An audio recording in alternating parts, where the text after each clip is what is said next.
Good morning. It's Annabelle. You can also call me Piper. We're here in my art studio. I thought we would have a really cozy chat here in front of what I'm currently working on, so you can also, feast your eyes, because we all know that chatting videos can get boring sometimes. And it's totally fine if you want to speed me up, because God knows I do that. This is a commission I'm doing. I'm open to oil painting commissions right now if you're looking for a portrait you want to gift or for yourself, and then that's a personal piece. I usually like to have two things going on at once because I've learned that warming up for oil painting is very, in a way, subconscious. So I need to work on something where I can stimulate my creativity. And if I'm doing a portrait, it can easily get too tight if you're trying to make it photorealistic, and you lose some of that playfulness, because then you ask yourself, why are you painting it then? So that is that. I wish I could see my palette better. It's so colorful and satisfying to look at. I have an obsession with looking at my paint palettes. So in the future, I'm definitely going to do something in that realm. But okay, so breaking down the notes that we have today, it's funny because I think that every year I make monthly notes. I'm inconsistent, but it feels like January and November are pretty popular months. I'm kind of rusty when it comes to this whole YouTube. It's been a long time since I've not posted weekly, years. I'm coming on 13 years, and it's wild because I turned 26 this fall, and that is half of the time I've been alive. So there's a lot to consider, a lot to question. First, I want to talk about taking my own advice. I want to talk about showing up, growing up, and giving up. And lastly, closing small talk, okay? I was on the subway just thinking about making what I want to chat with you cohesive and coherent. And that's when I realized I've been accumulating little notes, which is what I used to do for my monthly notes, so that I can review every month and be like, oh, look, this is a book that I really want to share with you, or a quote that moved me. And I was kind of called out by myself looking at what I've written here. And also kind of impressed because I'm like, oh shit, okay, this is words of wisdom that I tucked away and I never looked at, and now I'm bringing it back and sharing with you as well. So I wrote here, this must have been almost a year ago, I wrote commitment to lifelong learning, and I feel like that's very much the theme of my undertaking this whole year, because I've reflected on the fact that it's basically been a year since I really dug myself into this business venture, and I'm very much in the thick of it. I feel like I'm happy, I'm thriving. Doesn't mean you're not stressed out and fearful. Here's a funny note. I feel so motivated from realizing what a bad bitch I am and want to be. Taking the first rough step, however long it takes, feels worth it once you're at step 2, literally. That's interesting. I have no idea when I wrote this. Followed by this note, feel sorry for yourself because suppressing it will ultimately waste your time. Don't expect anyone else to. Then dust yourself off and keep moving. I still agree with that. I feel like if you're not going to feel sorry for yourself, who will?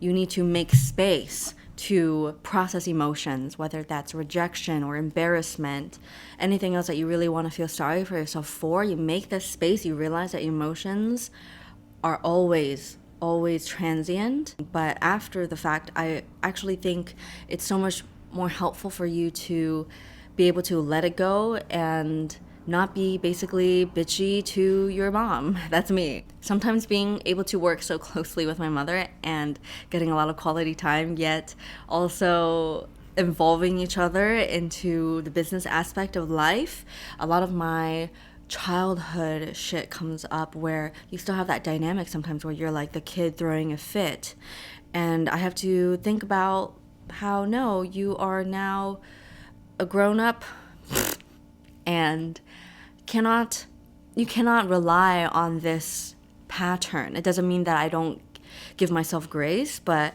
I feel sorry for myself. I dust myself off and I do the difficult thing and I apologize. And she's like, of all the people who's gonna put up with your shit in the world, why not your mom? I'm the only one with this unconditional love for you. And I'm like, that's really wonderful, and I'm really grateful for that, because we didn't always have a good relationship growing up, and now we are tight. So I'm like, it's still not ideal, and that's not showing up as my best self, so I want to do better. And the fact that I'm feeling emo, like I'm about to cry, like I want to tear up as I'm talking about this, proves to me that it really hits home. And I feel like I've been practicing filling my own cup in order to show up more kindly for people in my life. So self-awareness, super important, okay?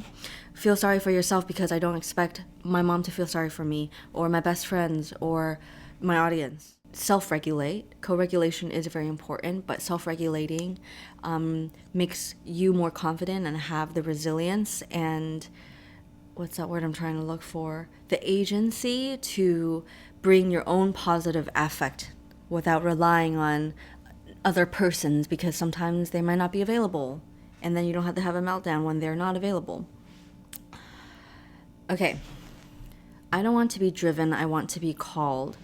Really interesting, because I still think I'm figuring out what the hell I'm doing with my business and why I'm doing it, other than the very obvious answers. I consider myself to be a big picture thinker. I'm dedicating time and energy into figuring that out, but I don't have the answer to that. But also, I think this can apply to my art making. For the longest time, I was very imprisoned by the thought of not knowing how to market myself as an artist, not really wanting to commit to a visual style. I'm getting a grip on facing my art block and how to heal your art block. So we can talk about that in a different video, I guess. What I'm expressing is something that you feel called to, and the way it comes out is a result of the technical skills that you've accumulated. So if you're driven, you might think, okay, I need to have the result of this in my art, and I'm going to kind of emulate and copy this style, but then maybe that doesn't really fulfill you, because what you're missing is the why.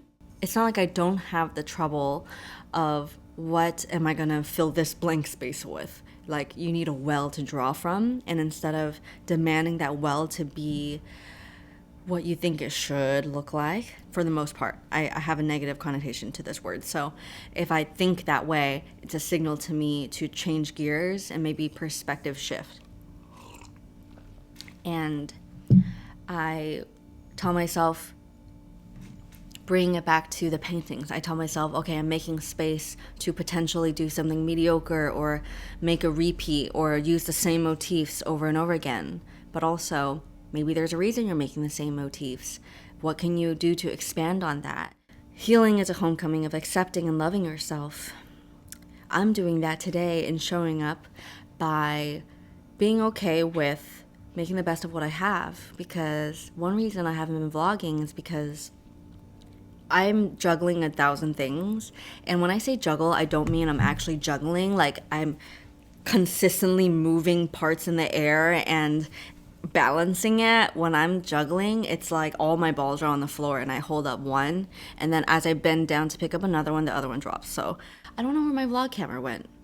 On top of that, my other vlog camera, and my other vlog camera, and my other vlog camera, all of the excuses I've made in my brain are like, I can't go back to my old cameras because now society and social media says that 4K is the standard. And then my other 4K camera, it mysteriously just broke, because I used to have this camcorder and the touchscreen stopped working. And it's so dumb, because you'd think that they would make a fail-safe so that if the touchscreen no longer worked, there would be other buttons that you can program the thing for, and no. So I kind of felt originally like, oh, I'm just gonna give up and like call it a day.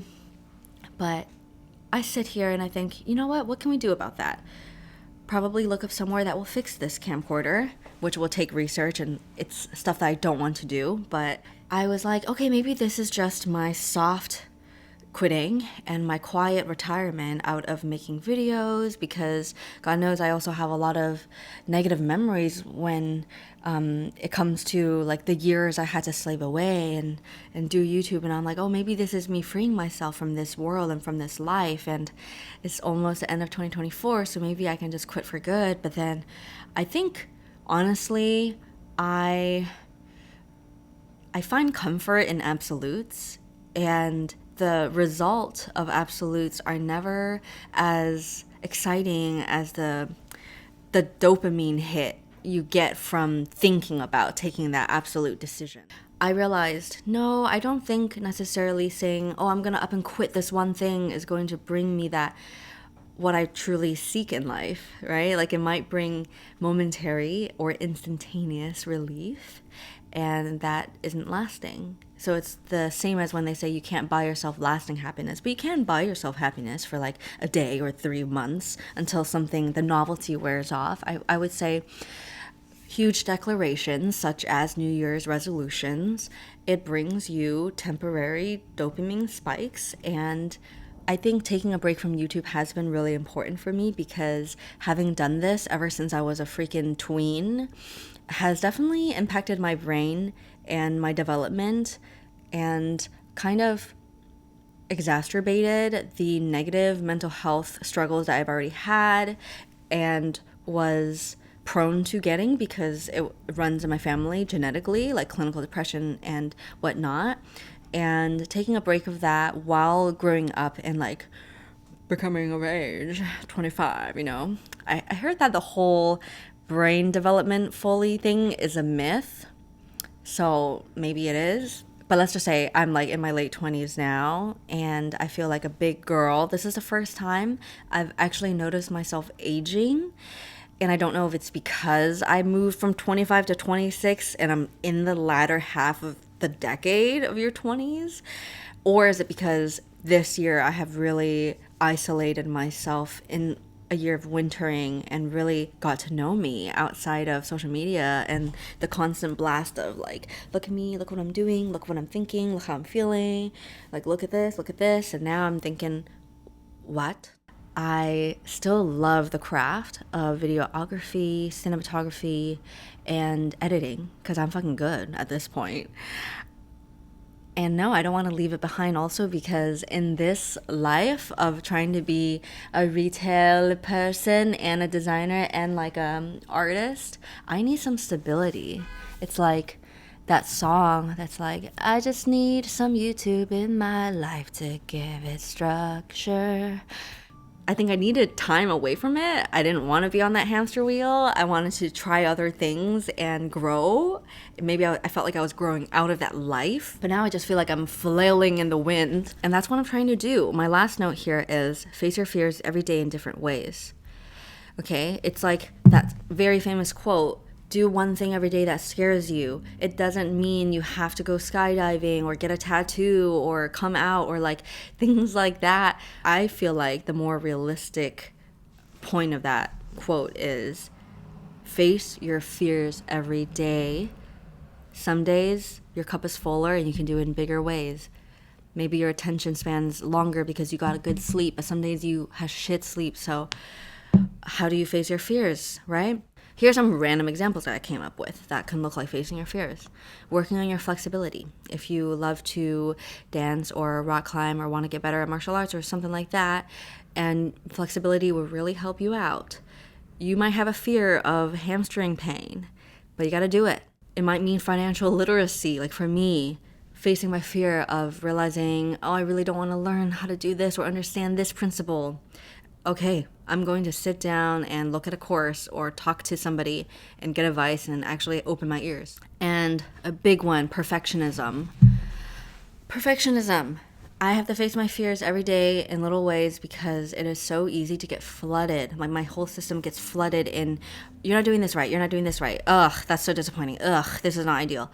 And I'm going to face my fears and do it anyway and realize that this is the best that I've got right now. And after I do that, I do feel accomplished.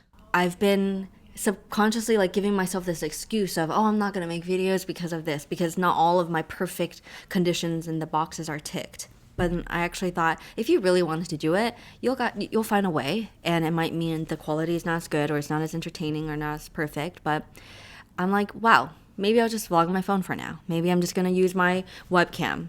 But I still have this beautiful buttery microphone, and I hope that you enjoy. So that kind of sums up all of the advice that I'm trying to take for myself that I've collected along the way. And I'm deciding this. I'm going to come back with December daily because I've missed vlogging. Structure is so important. So now I'm like, okay, time to give yourself that. Okay?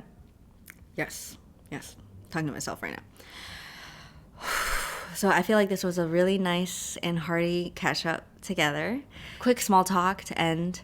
We have a Black Friday sale going on right now. Just for this week, a lot of the Piper Blue designed things are very much marked down. So it's kind of like a flash sale.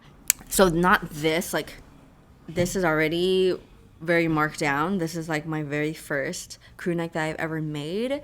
And I basically sell that for like no profit on my shop because I'm just trying to sell off the rest of the remainder. And then people who buy this, like, I think genuinely are pretty OG fans of mine. So I'm like, yeah, this is for y'all.